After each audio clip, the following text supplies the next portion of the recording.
लोकत्रयोपकाराय तस्मै कृष्णात्मने नमः.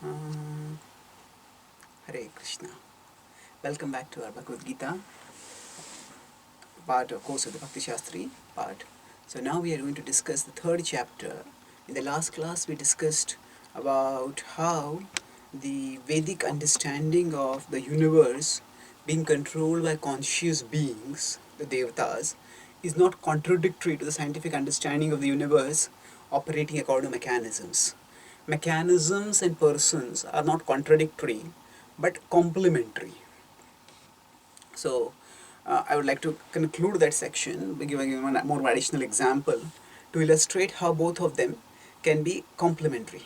Let's look at the verse today and then we'll move forward to that section.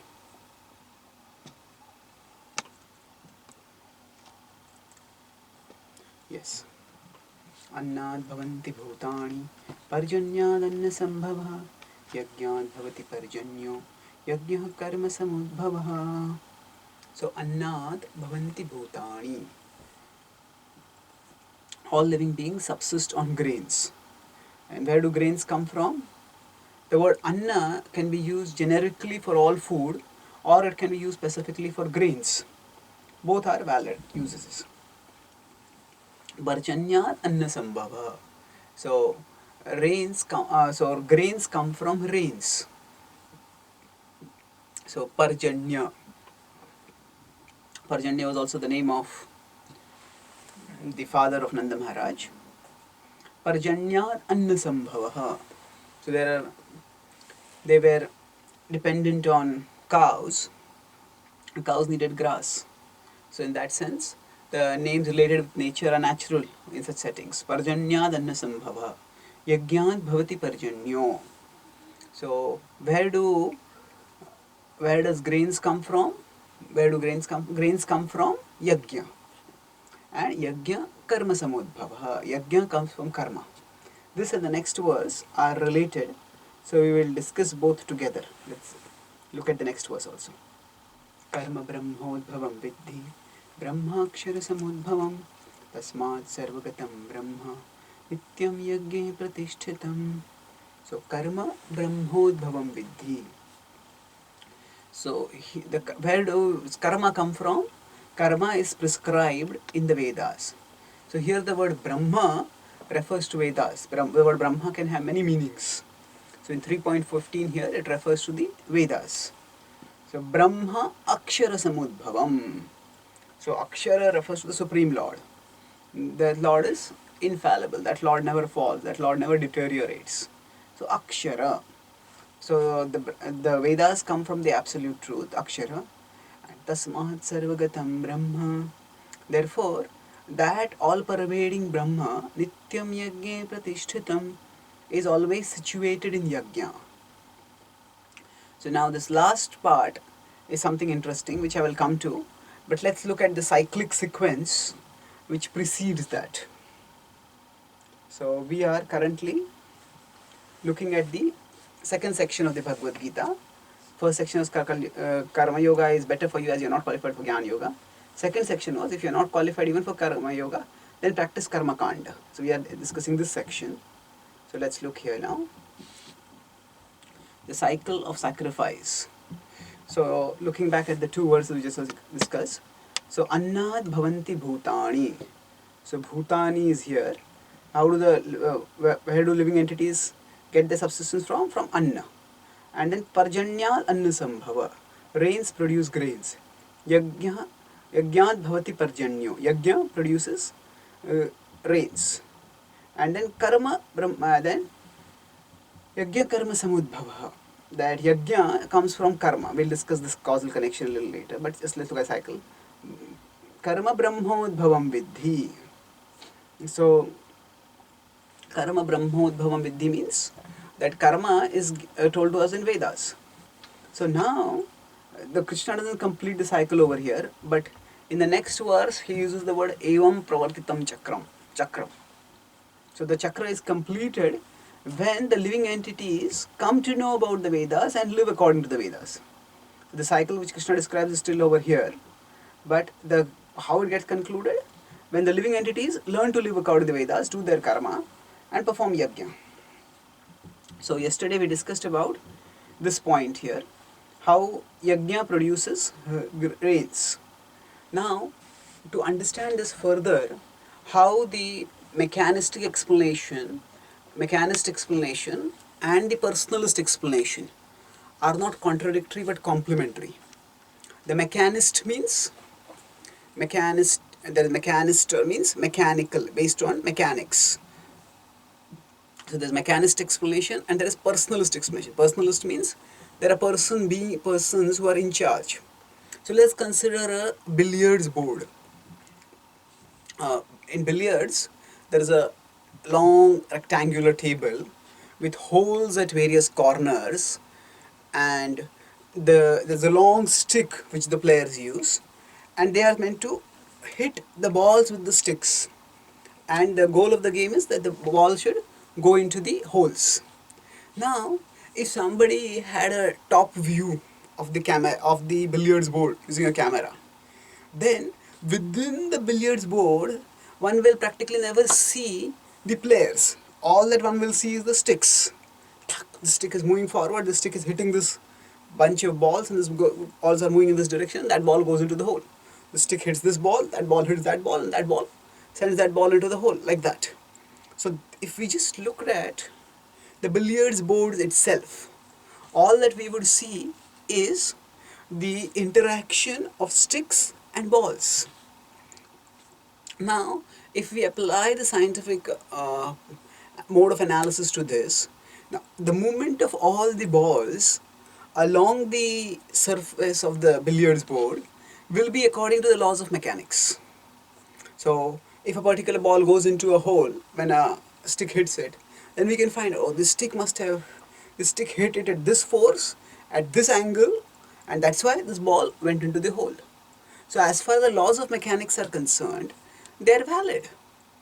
At the same time, the laws of mechanics offer a correct but not complete explanation. Why correct but not complete?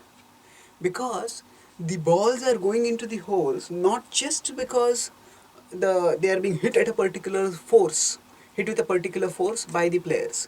That is there. The particular quantity of the force is there. But why are the players hitting at that force with that angle? That is because they have particular training, they have particular expertise, and they have particular desires. Okay, I want that ball to go into the hole, so if I hit this ball like this, it will graze that ball and that will go into the hole. Like that. So the point is that the mechanist explanation is correct. That yes, according to certain laws of mechanics, the balls will go into the holes when they are hit in particular way. But along with the mechanist explanation, there is a personalist explanation also. The personalist explanation is that there are persons with skills and desires who are playing the billiards game, and they are hitting the balls with the sticks in particular angles, and that's why the balls are going into the holes. So both these explanations are complementary, they're not contradictory. Now, similarly, rains falling because of particular mechanisms, say the water getting evaporated and the water condensing through the medium of the clouds at the appropriate change of PVT, that mechanism is correct, but it is not complete. So the mechanist and personalist explanations don't have to be contradictory. They can also be complementary. Now, so yajnat bhavati parjanyo, going back to this chart. Yajnat bhavati parjanyo. Now, before that, it is what? Yajna karma samudbhava. What does yajna karma samudbhava means? That the karma is not just our worldly obligations, and actually a part of our karma is to do yajna. And in today's society, many people think that it is their duty to take care of their family members, to take care of themselves, to do duties to their relatives, and they think this is what is our duty, this is what God has told us to do, and this is what we will do. Yes, that is definitely true, that we have to do, but that is not the complete scope of our duties. Actually, taking care of the one's children, say, is something which even animals do. Taking care of family members is something which even animals do in many ways. So the birds take care of their babies. So that alone doesn't complete the scope of human duties. Now, human duties involve rising to a higher level, where we take care not just of others' bodies, but take care of others' souls also. And when we take care not just of our bodies, but our own souls also. If we're just taking care of the bodies, our own bodies and the bodies of our loved ones, then we are doing our duties, but we're not doing a complete duties. So Srila Prabhupada explains that a mother's or a parent's love for the children is natural and necessary, but it is not spiritual. It is natural and necessary. What is the meaning of natural and necessary? Natural means when a couple, they unite and give birth to a child, by the arrangement of material nature, they develop affection for that child. So by the arrangement of nature, that affection is created. It is natural and it is necessary. Necessary means that such affection actually enables us to live in this world. In many species, when the young ones are born, at that time they need the care of their parents. Without that, they will not be able to grow. So that is necessary. So by the arrangement of nature, what is necessary is also arranged for through the feelings for affection that are there. Now this is in no way meant to minimize the sacrifice that the parents do for the children. That is definitely true. That they do sacrifice and that is laudable. At the same time, that doesn't make it spiritual. Spiritual is that which is connected with the soul. As researchers have studied nature, and the study of the natural behavior of animals, of living beings in their natural habitats is called as ethology. So ethologists have found that animals behave in fascinating ways. For example, this weaver bird, and this bird, when it unites with the she-bird, and then the bird becomes pregnant. She-bird becomes pregnant. Then they both search around and find some good hollow in a tree, and then they put the female lays the eggs and puts them, and then they cover the eggs, and they cover the eggs. They cover the hollow in the hole itself with some proper covering, mud and some branches and brambles, so that no snakes or predators can go inside and eat the eggs. And then after that, the she-bird keeps coming and looking at them. And when the eggs are to be hatched, then she comes and stays inside with the birdlets, with the eggs, and the he-bird keeps giving food to the she-bird. And then as the birdlets eggs hatch and the birdlets come out, then the he-bird has to get more and more food, because now food is needed not just for the she-bird, but is also needed for the birdlets. And when the he-bird gives food, the she-bird first gives food to the birdlets and then takes herself. And then after that, when the birdlets start becoming bigger and bigger and they need more food, then the bird comes and tells us, she-birdlet, it's too much now, I can't do it. You also have to take a job, come out now. So then they become double income couples. The she-bird also comes out, and then they cover up the hole in the tree, keeping only a small opening so that they can drop food. And then both the she-bird and the he-bird, they go out and search for food. And now inside, some eggs have hatched earlier, some eggs have hatched later. So the eggs that have hatched earlier, those birdlets are bigger, the other birdlets are smaller. So naturally, when the parent birds come and drop food into the hollow, the bigger birdlets are able to catch it. When the bigger birdlets catch it, they don't devour the food themselves. They first give it to the smaller birdlets. And then, later on, the smaller birdlets are fed, then they take the food themselves. So we see this affection among family members there in nature also. At one level, we can say it's so touching and moving that there is a spirit of sacrifice even in animals, lower species. So, and if it is not there in human species, that is so unfortunate. Right? But another level is that if we live only at that level, then we are actually not practicing spiritual life. We are not actually living at a human level. Because the privilege of human life is to explore and relish our spiritual avenue. So therefore, karma is not just taking care of our family members. So our duties are not just taking care of family members. That's important. We have to do that, but we also have to connect with God. So that we discussed about our horizontal relationship and vertical relationships. Only in human form can we pursue the vertical relationship with Krishna. So it's a special privilege.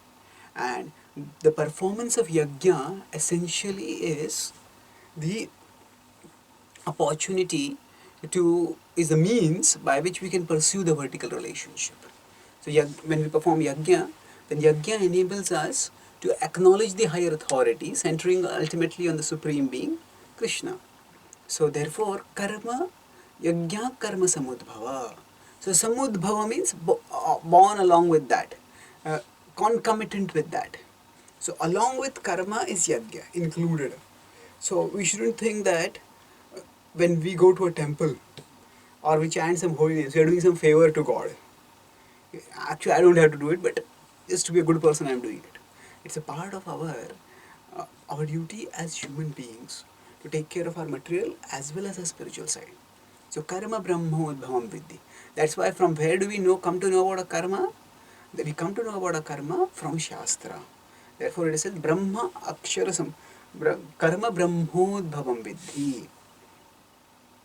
So we move back. Karma Brahmodbhavam vidhi. So karma comes from the Vedas. When we want to know about our karma, we cannot know it by our own speculative efforts. We have to seek the scriptural wisdom to know what are the duties that we are expected to perform. Now, in this whole cycle, actually, the Lord is the source of everything. Specifically, and ultimately, the Lord is the source of all living beings. The Lord is the source of nature. The Lord is the source of the yogic rituals. The Lord is the source of the scriptures. But specifically, the Lord is not visible to us. The Lord is not directly visible to us. Because the Lord Krishna, the Supreme Lord, is spiritual, whereas we are currently at the material level of consciousness. So therefore, the spiritual realm and the material realm, what is the connecting link? That is the scripture. The spiritual realm becomes accessible to us in the material realm through scriptural wisdom. And the scriptural wisdom is not just theoretical, it is transformational. It gives us practical processes of yoga by which we can raise ourselves, transform ourselves to rise from the material level to the spiritual level.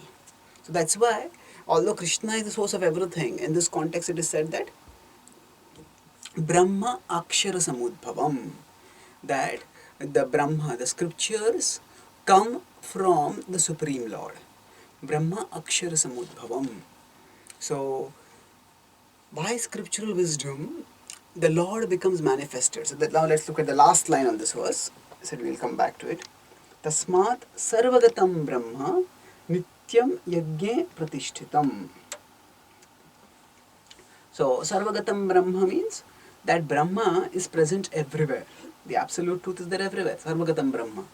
But how do we come to know about the Brahma? Nityam yajne pratishtitam. He is always accessible to us through yajna.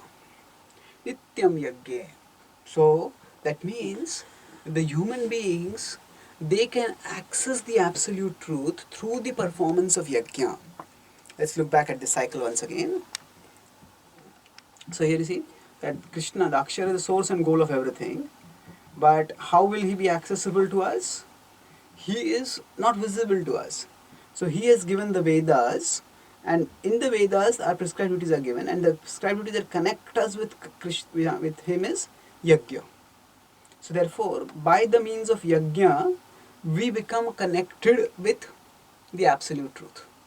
That's why Tasmat Sarvagatam Brahma Nityam Yajna Pratishtitam. So yajna makes the universal accessible to us. That the absolute truth is Sarvagatam, is universal. But the universal becomes accessible to us through yajna. Now, when we understand this point, we recognize the importance of yajna. Oh, the Lord is there everywhere, but how do we perceive Him? So yajna offers us the means to perceive Him. So what does essentially yajna involve? We discuss yajna essentially involves sacrifice. When we perform sacrifice for the pleasure of the Absolute, we give up what we could have used for our pleasure for His pleasure. And in this way, we connect with the Absolute Truth. So yajna makes the universal accessible to us. And therefore, tasmat sarvagatam brahma nityam yajne pratishtitam. And always that all-pervading Absolute is accessible to us as yajna. So, after we understand this cycle, so we participate in the cycle through yajna. And when we participate in the cycle by doing yajna, then the cycle continues. Then we get grains, and that's how we are able to survive. So, just like what do we mean by cycle? The government gives water supply, and the government tells us certain rules to follow. When we follow the rules and we pay the taxes. So from the government, water is coming to us, and from us, taxes are going to the government. And this goes on cycle. If we stop paying the taxes, then what happens? The government stops giving water. So there is, for the cycle to go on, we have to keep doing yajna. We have to keep paying taxes. Similarly, the devatas are providing us necessities.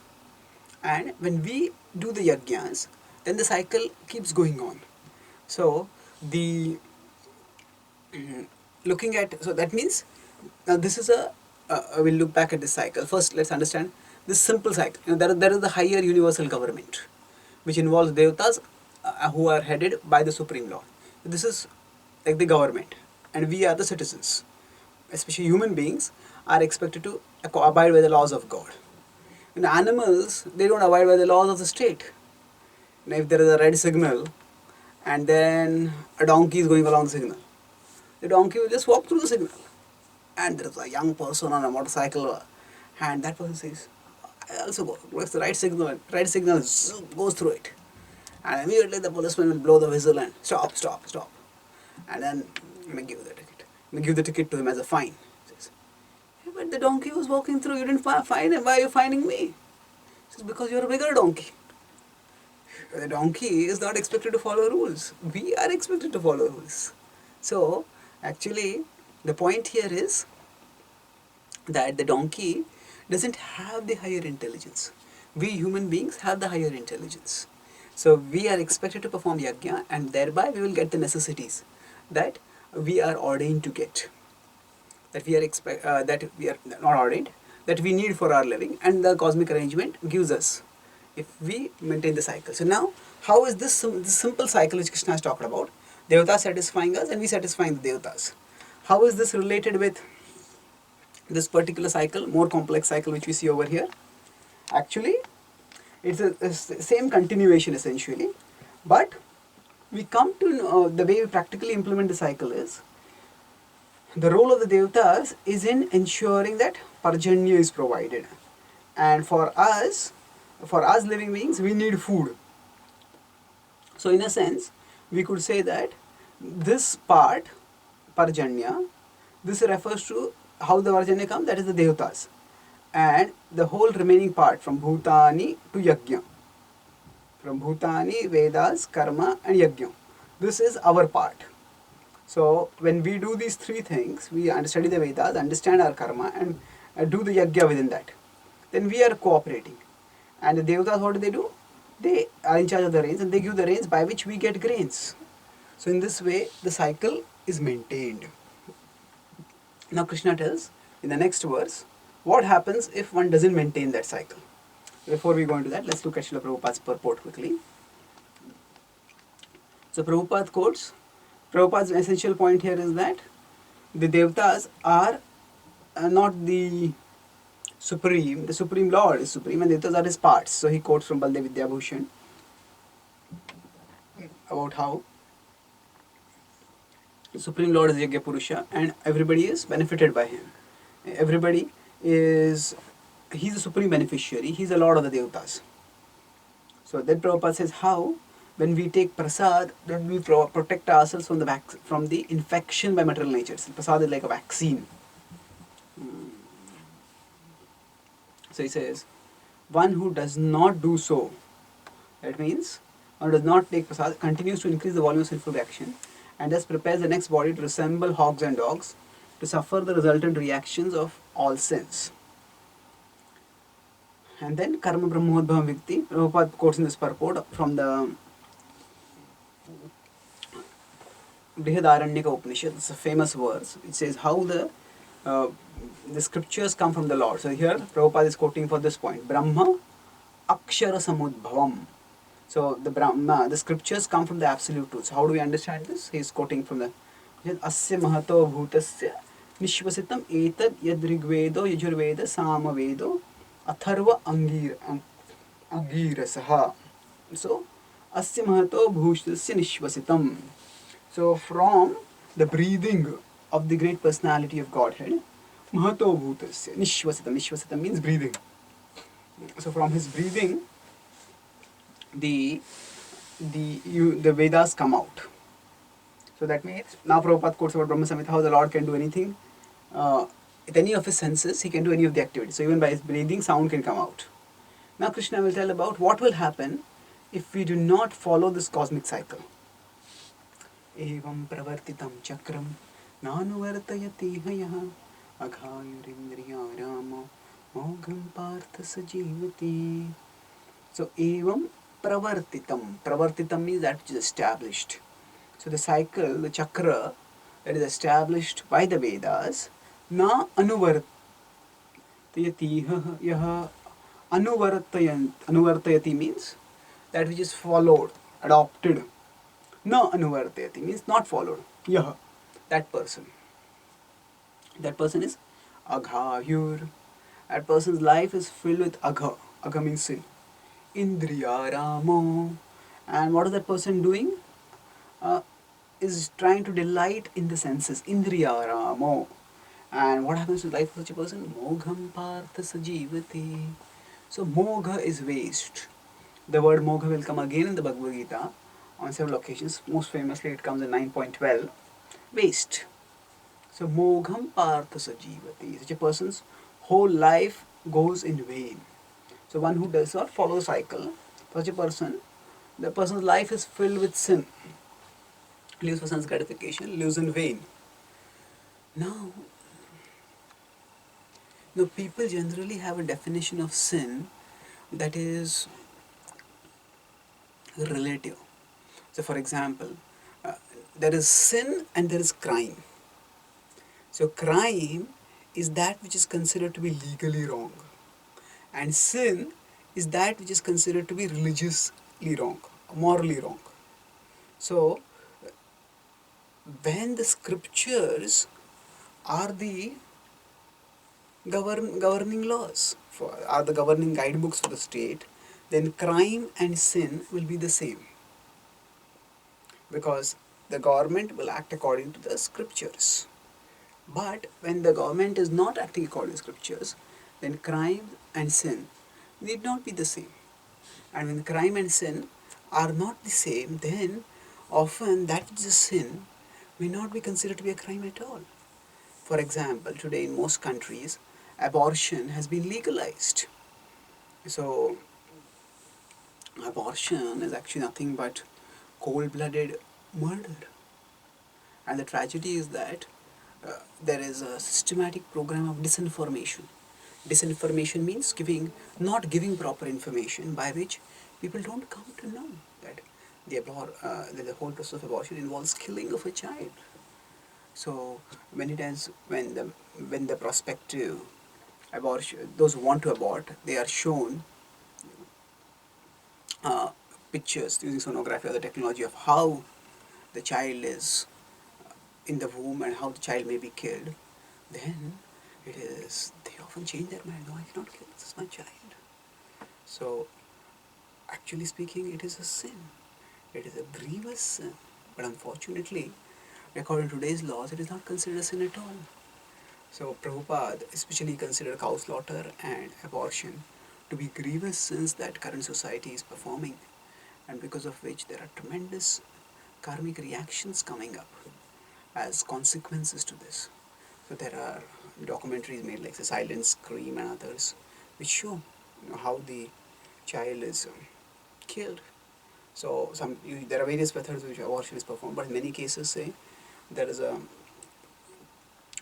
clamp-like object which is inserted into the womb, and when the infant is so small, the infant sees that something is coming into that womb, becomes terror-stricken and moves to the other extremity of the womb, and then that clamp-like object comes and tries to catch the and the embryo escapes, and then the clamp-like object comes and tries to catch it again. Of course, now there is the abortionist, the doctor who is holding on and trying to find, and again the clamp-like object comes, and again the child escapes, and again the clamp-like object comes, and again the child escapes.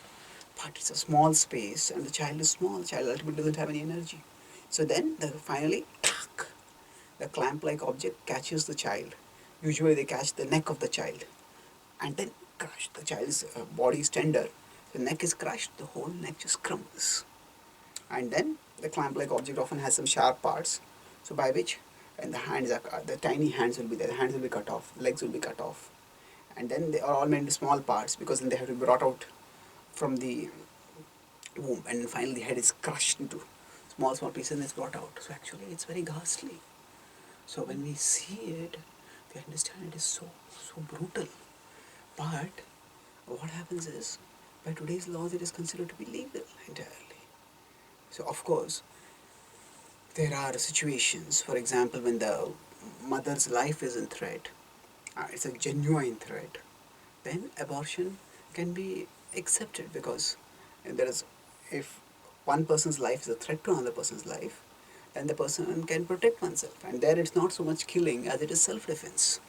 So it's a different situation. It's an exceptional situation. In most situations, actually, the mother's life can also be preserved and a child can also be brought out, even if there is some danger, if the doctors manage carefully. But that is the situation when at that time, for one's protection, the needful can be done. But in other situations, it's actually very distressing. What happens, very horrifying also. But unfortunately, crime and sin are divorced in many ways today. And because of this, most people go on doing immoral, sinful activities, and they think that everything is subjective. Okay, you believe that is wrong, so you don't do it. We believe it is right, so we will do it. So with this kind of uh, social value set, which people have, life becomes filled with sin for people. So, aghayur indriyaramo. The scriptures do not necessarily ban or reject all sense gratification. No, there is dharma, artha, kama. So, kama is also one of the purusharthas. And kama, when it is done within the precincts of dharma, it is perfectly acceptable. So, in fact, we'll see that in 7th chapter, how Krishna says, I am kama, which is not contrary to dharma principles. So,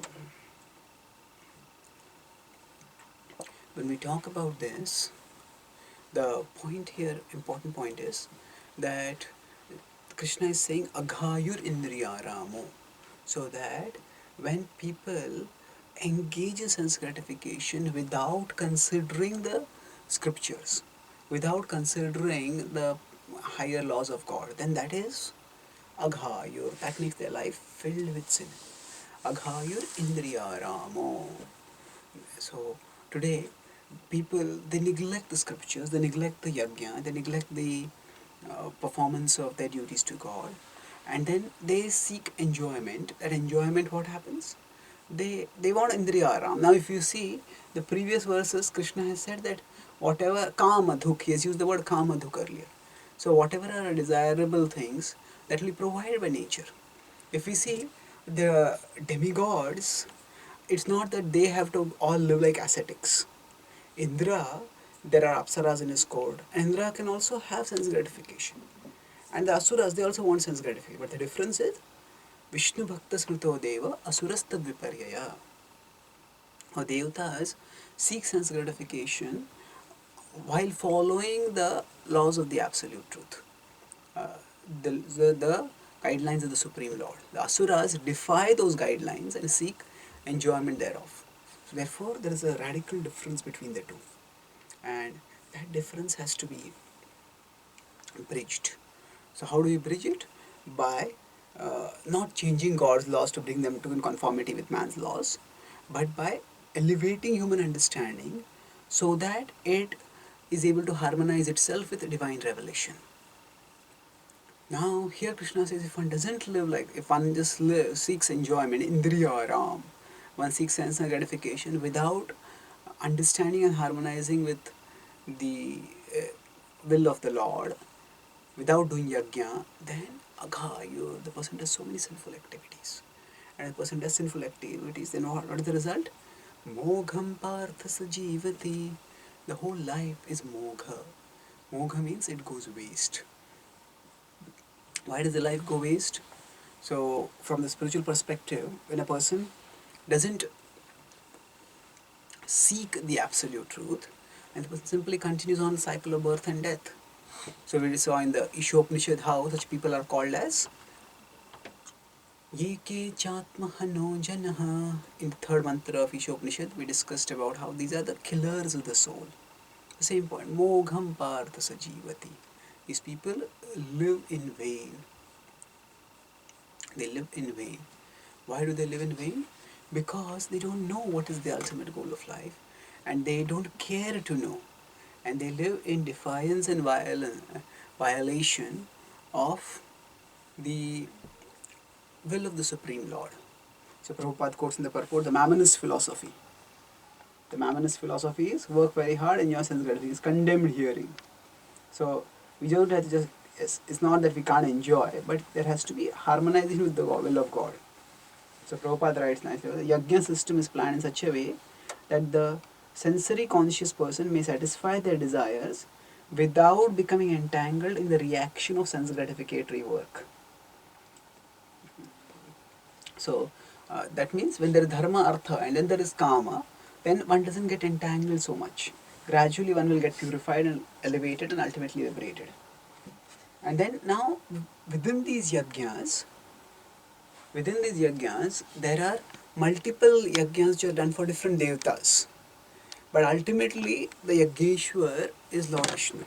So, for example, when we talk about sacrifices, if we look at, say, the Daksha sacrifice, which is mentioned in the fourth canto of the Srimad Bhagavatam.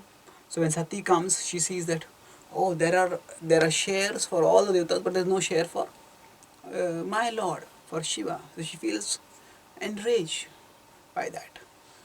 Now, the point is that all the devatas get their sacrifice shares, but ultimately, aham hi sarva yajnanam bhokta cha prabhureva cha. In the 9th chapter, Lord Krishna will tell how he is the bhokta for all the yogic rituals. Aham hi sarva yajnanam bhokta cha prabhureva cha.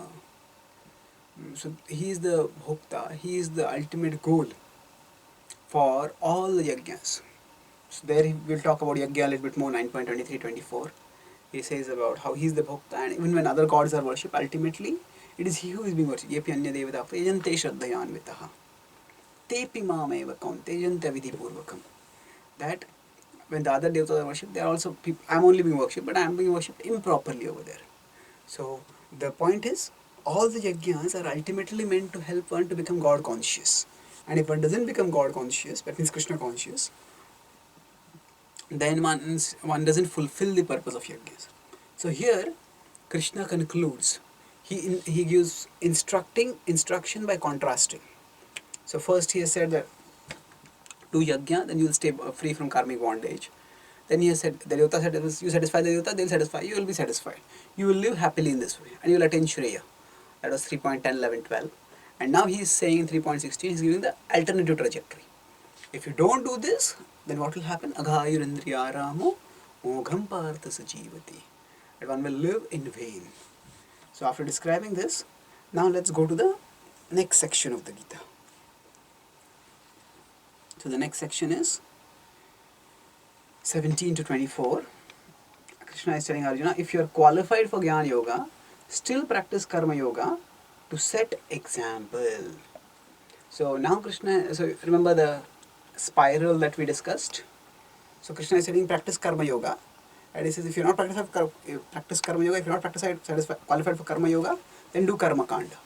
By that you will come to the, you will free from bondage, and you will also get your material necessities fulfilled. But if you think that you are qualified not just for Karma Yoga, but for Jnana Yoga, still practice Karma Yoga to set an example for others. So let us look at the point of setting an example for others now. Yastvatmaratirev syad atmatruptascha manavah atmanyeva cha santushtas tasya karyam na vidyate. So yastva atmaratir syad atmarati. So one who has rati. Rati means attachment, attraction. So one whose rati is inwards. Atmatruptascha manavaha. One who is satisfied internally. Atmani evacha santushtas. So, and one who delights within. One who is illuminated within, one who delights within. Tasya karyam na vidyate. Such a person has no duty. It's interesting now. What does it mean such a person has no duty? Here Krishna is now talking about a person who has transcended the scope of duty. In this world, as long as we take something from someone, we are expected to give something back. And that is how we live in a reciprocal world. Where in society we take some things from others and we are expected to give some things to others. So for example, the parents take care of the children, and the children grow up. The children are also expected to help their parents, take care of their parents. So there is the principle of reciprocity. When we take something from someone, we are expected to give them back to that person. So we take things from the devatas, then we are supposed to do yajna for them. Now Krishna is saying, if somebody is self-satisfied, somebody is not seeking anything externally, and for such a person, tasya karyam na vidyate. For such a person, there is no duty. So atmaratireva syad. So one who is internal, that's why the word atma comes 3 times. Now, self. Atmarati, atmatrupta, atmasantushta. So when a person is turned inwards, when a person is satisfied inwards, person is illuminated inwards, so at that time the person doesn't seek anything external. So when we don't seek anything externally, then we are freed from our external obligations. Tasya karyam na vidyate. For a person, there is no duty. This is an elevated stage. Who can come to this stage? Actually, the Jnana Yogis are expected to be at this stage. The Jnana Yogis renounce the world and go to the forest for practicing meditation. And when they practice meditation, through that meditation, introspective meditation, they expect to transcend their material existence and return back to the spiritual realm of existence. So now, Prabhupada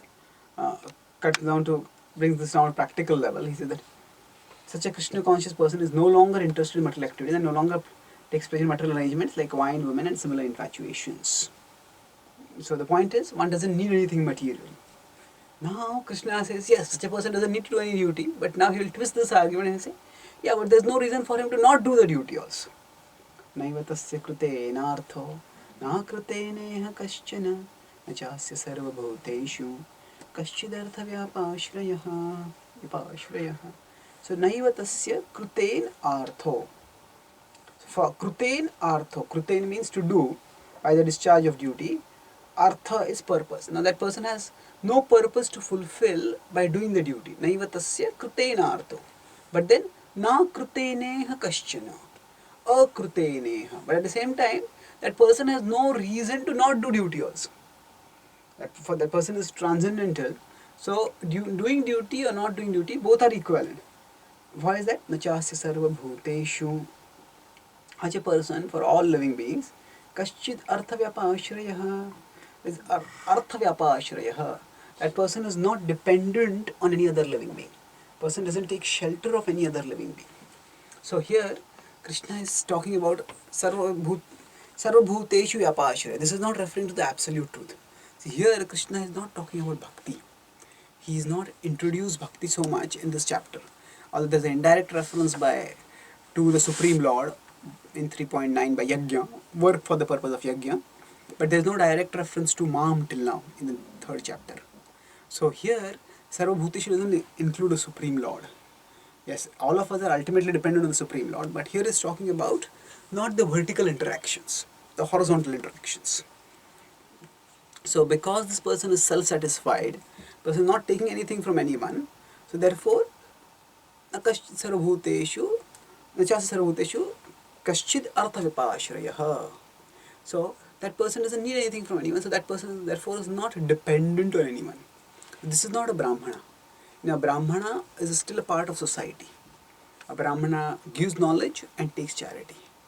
So yajna dana tapana. So there are various duties that a person does. Yajan, yajan, pathan, pathan, dan, parigraha.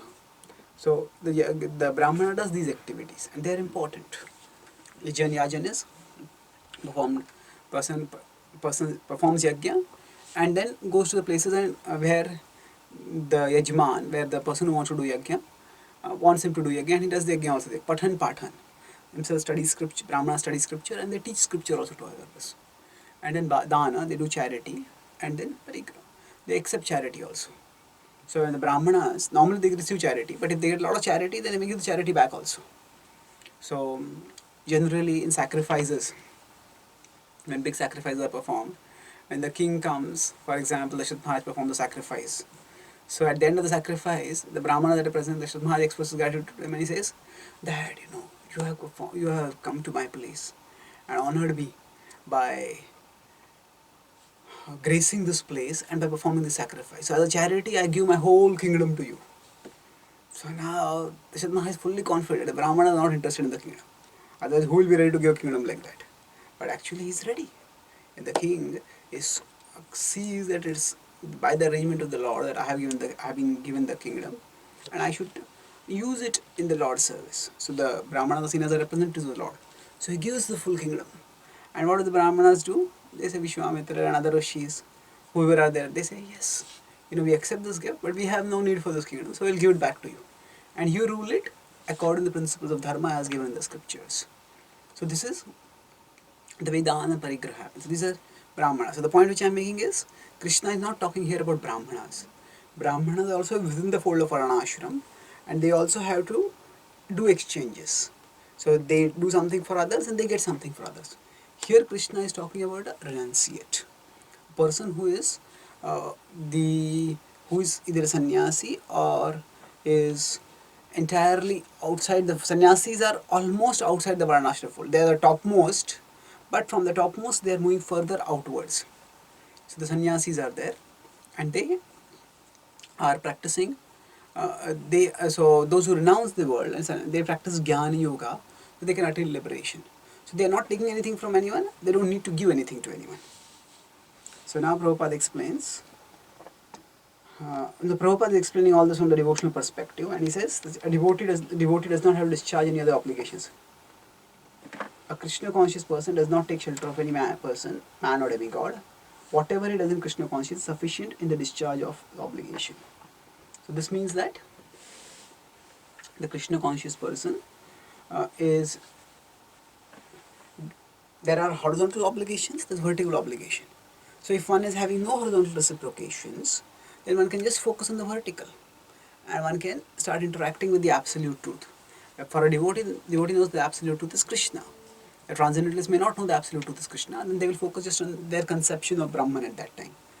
And gradually, by the mercy of devotee the Supreme Lord, they may develop a clearer understanding of what that absolute truth is. So, next verse. Tasmad asakta satatam karyam karma samachara asakto hi acharan karma paramapnoti purushah. Tasmad means therefore. So why therefore? In the previous verse it said that this detached person, it makes no difference to detached person whether to do duty or to not do duty. Therefore, asaktah satatam. Therefore, Arjuna, while staying always detached, karyam karma samachara. So do your karya, do your prescribed duty. Why? What will happen by that? Asakto hi acharan karma. By performing work with detachment, with asakta, without attachment, paramapnoti purushah, you will attain the supreme absolute truth. Paramapnoti. So in this way, what Arjuna is being told is, do your duty. So Krishna is telling over here to Arjuna that, yes, if you think that you are so self-satisfied, that you don't need a kingdom, You don't need to be with your family. You can just go in the jungle and be satisfied there. Fine. But then also, it is better. So then, actually, if you are so self-satisfied, if you are so transcendental, then it should make no difference to you whether you are in the forest or whether you are in a city. So Krishna is exactly turning around the same argument. The same point is, I am so transcendental that I don't need to do any duty. Yes, so if you are so transcendental, then doing duty will also not make any difference to you. So, somebody will say, I am so transcendental that I don't want to say, sometimes what happens is some young students come and they feel, oh, our college studies are so troublesome, we have to do so much studies and give exams and pass exams. We'll just join full time. We feel so attracted by Krishna consciousness. So now, in general, in India, education is important. Education is for a strong career, for a stable career. So generally, devotees are encouraged to complete their education and then join if they want to. If they join prematurely, if they have some difficulties later, then they may have problems in settling back in a career. And more importantly is that actually one cannot just change the trajectory of one's life based on just some feelings that come along. Now one may find material life difficult, so one may think I'll become a renunciate. But then what if one finds problems in one's life also, then where will one go at that time? So actually it is frustration with material life is not a sufficient qualification for spiritual life. Frustration with material life alone will not lead us to spiritual life. Frustration with worldly life will not lead to renounced order. Actually, there has to be positive attraction for spiritual life, and the positive attraction is tested and demonstrated by sustained commitment. So the positive attraction, if somebody says, I want to be fixed in service to Krishna, then how real is that desire? It is tested and demonstrated. So tested means it's for myself, it's a test. Yes, today I may feel frustrated with material life, so I start practicing spiritual life. But then day in, day out, month after month, year after year, steadily when we practice, so it's a test for us and it's a demonstration for others. It's tested and demonstrated.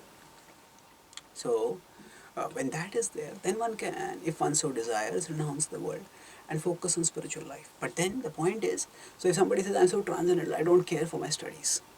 And fine, if you're so transcendental, then whether you study or not will make no difference to you. Just study them. Set a good example for others.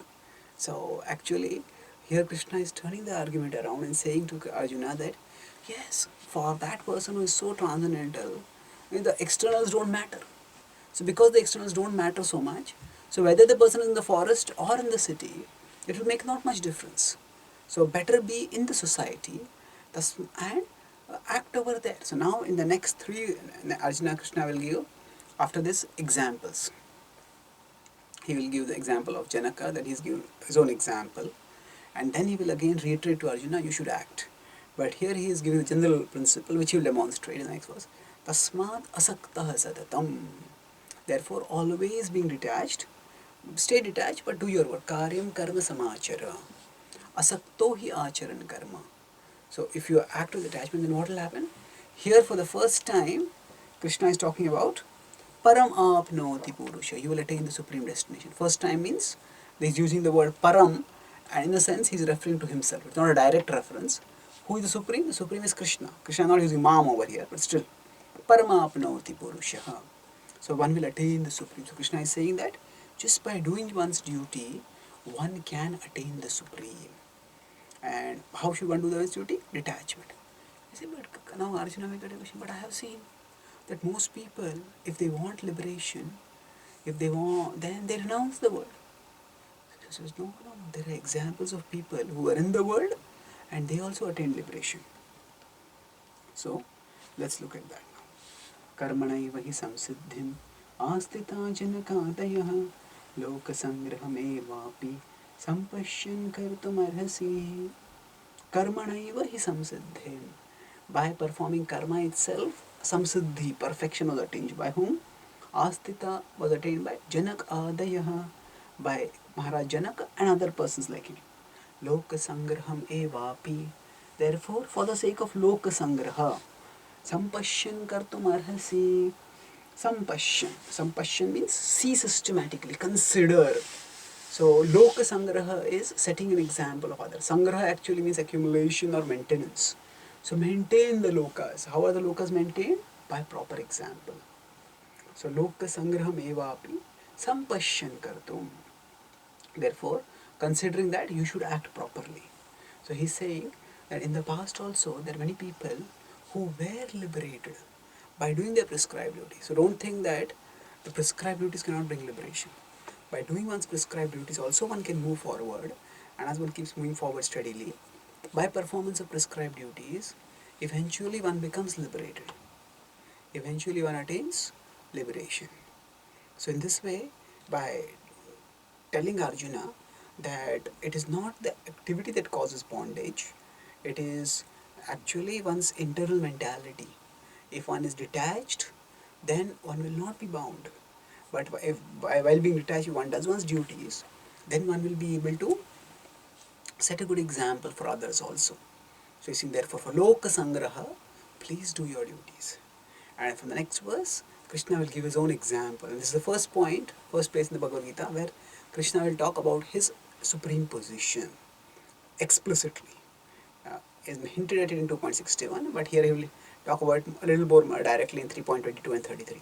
Let's discuss that in the next class. Thank you very much. Hare Krishna.